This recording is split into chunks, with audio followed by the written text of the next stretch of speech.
So in this video, we're going to be talking about the media frenzy surrounding the so-called anti-tourism protests over here in Mallorca. We're also going to take a look at whether locals really have been storming the beaches in protest too. But also coming up later on in this video, we're going to be taking a look at the transport news and the airport news from over here in Mallorca and further afield, as well as a weekly weather forecast for the week ahead. Okay, so in spite of all the content I've put out about the protests that have happened over here in Palma, over in the capital city, over the past 2 weeks, I still received this comment on my channel yesterday, which states, "Has anyone been to the island recently? We are thinking of going as a family next month, but are worried about the protests." Now, there has been what I can only describe as being an international media frenzy surrounding the protest that happened in Palma from a couple of weeks ago, and this story is ongoing and it's going to continue throughout the summer. We've had some really inaccurate reporting this week, and I just want to go through a couple of headlines that I have seen. Of course, there have been many more, but these are a couple of headlines that I've noticed in the press. The first being from the Daily Telegraph in the UK, which states, "Islanders vow to block tourists from the beaches." Even the local paper states, "Mallorcans storm the beaches in protest against overcrowding." Really? GB News in the UK as well, in their reports highlighting the overcrowding issue in Mallorca. They actually used footage from somewhere else in the world to highlight overcrowding on beaches in Mallorca. Now, I know the island pretty well. I've been living here for 19 years. I know all the beaches, but the footage that they decided to show was of somewhere else in the world. May well be Benidorm, maybe Brazil, who knows? But I mean, come on guys, come on media, don't just pick some overcrowded beach from somewhere in the world and then claim it is in Mallorca, because that's just absolutely ridiculous. If it is in Mallorca, I take it all back. Just let me know which beach this is that you featured on your news report, because, well, quite frankly, this is scaring people, because I've never actually seen the beach this busy. So if you saw that news report, please don't pay too much attention to it. Now, I'm going to go back to the video that I made last week, because if you haven't seen it, about the protests explained, I made a video explaining what happened at the protest and what that was all about. I'm going to pin it in the description text below. I'm going to also pin it right at the end of this video too, so go and check that out. But it explains what it was all about, over and above what you're reading in the international press, and hopefully you'll understand it a little bit better and not be so worried as well if you're coming over here on holiday. But it also looks as well, and I have been hearing rumour on social media, that there may well be another protest in the middle of June. Is this going to affect your holiday? Well, no, it's not. The last one didn't, this one won't either. These ongoing protests are because I don't think the local governments here, quite possibly, are not taking any notice of the protests that have already happened.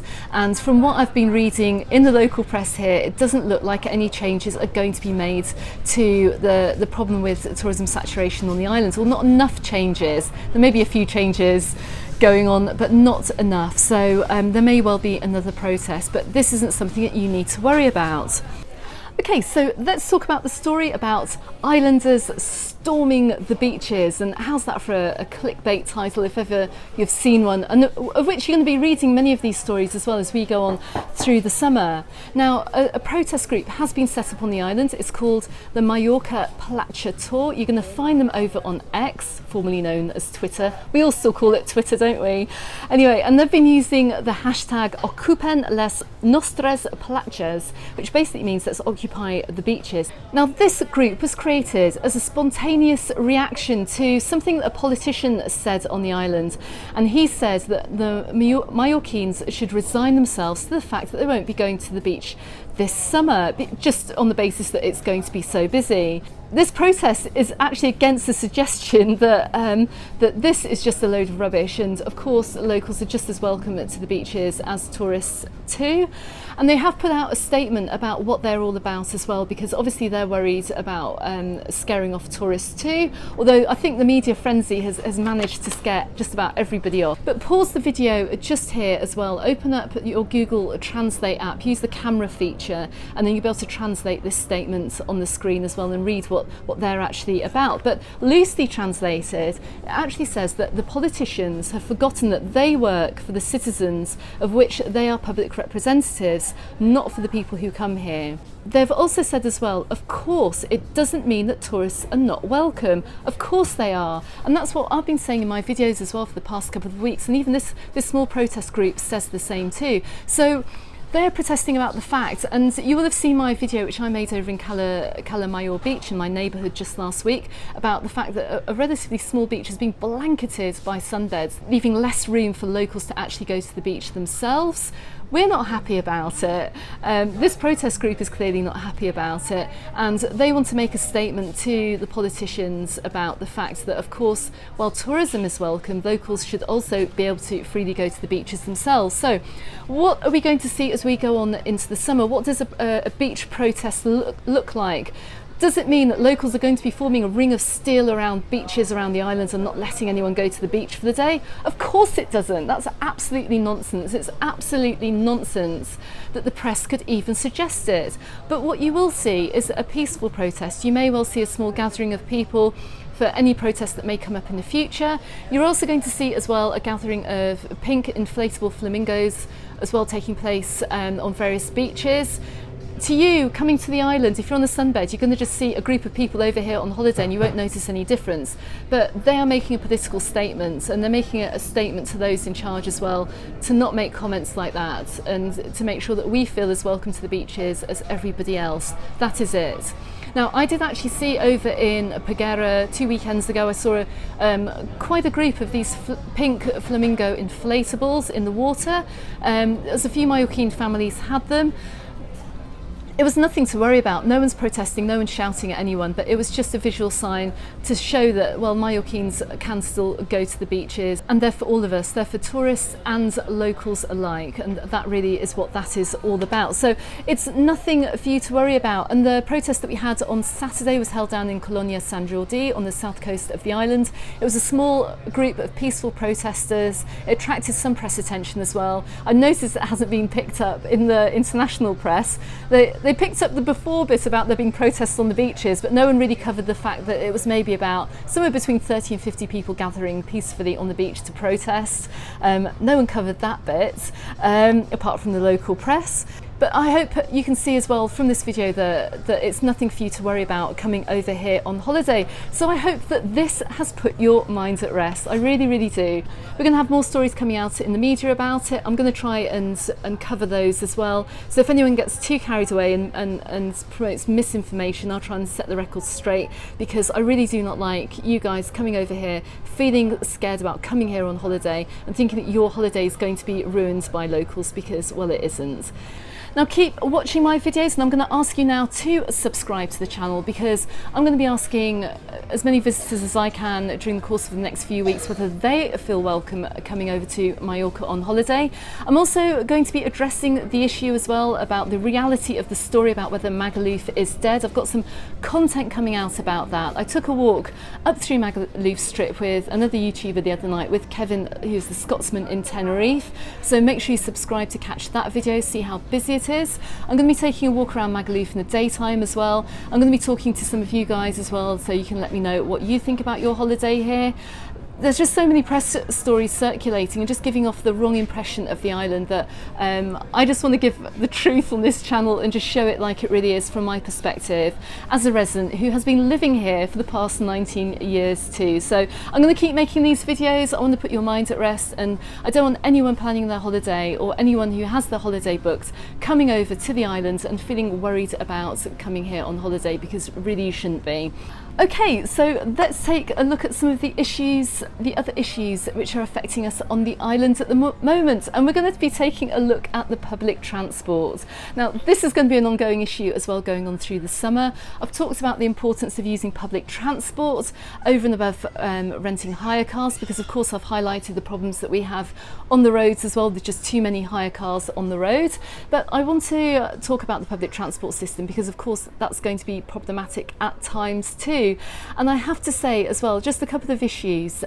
We had a post on the Mallorca Under the Sun Facebook group from a family who were travelling on the east coast on the island, and the bus was very, very full, and when they tried to get off with their family of 4, unfortunately Dad was left behind and the doors shut to the bus and went off on its way with him still on the bus. Now, the bus drivers here are running to very many deadlines here, and they're trying to stick to timetables, so you're going to get the impression that they are in a hurry as well, obviously to try and get through the traffic, and they've got very tight deadlines to stick to. If you do get stuck on the bus and you see the bus doors closing just as you're trying to get off, here's your Spanish lesson for the day. You need to shout the word puerta, and you need to shout it really loudly as well, because if you shout the word puerta, then everyone else on the bus is going to shout that same word as well. It means door, so everyone else will start shouting it and the bus will stop, and then the doors will open and you'll be able to get off. So just remember that word if you're coming over here and you're using public transport, because well, it can be a little bit hair-raising too. Also, one more issue too, if you are using the public buses and you are having to stand, make sure you hang on as well, because, well, the bus drivers have been driving particularly fast. My daughter's told me this, and when she's been on the bus with her friends, and other people have told me this. Anne's told me this from the Facebook group as well. They are hurtling through the roads at the moment and taking those corners a little bit like they're over driving in Monte Carlo, so or for Formula One. So just hang on, make sure you have a tight grip onto something on the bus as well, just to stop you from flying down the bus. It does sound a bit of a nightmare. It's not that bad really, but I just want to highlight those 2 issues for you. Also, as well, another key issue I just want to highlight about the airports, whether you're coming to Mallorca or whether you are leaving Mallorca as well on holiday. Now, most of the reports I have heard from people I've been talking to around the island have said that the airport experience has been absolutely fine. You may well have heard on the live stream I filmed in Palma Nova as well yesterday that the airport experience was really good by the people I spoke to. However, I have also heard that there have been a few issues too. So what are they? My advice is make sure you get to the airport in good time. Whether you're actually going back to Palma Airport and taking your return flight home, or whether you're coming here and you're going to your local airport to get your flight over here, just make sure you get here in good time, because I think we're going to be having a post-pandemic even bigger boom on travel this summer, and airports all over Europe, all over the UK and probably everywhere else are struggling to cope with the amount of flights taking place. So I've heard reports coming out of Bristol Airport, which is my local airport back home, that people missed their flights trying to get through security. It was just a nightmare, basically. So same here as well. I've also had a comment on the channel from some viewers who missed their flights from over here, getting their flight back home over at Palma Airport because of the queues at security.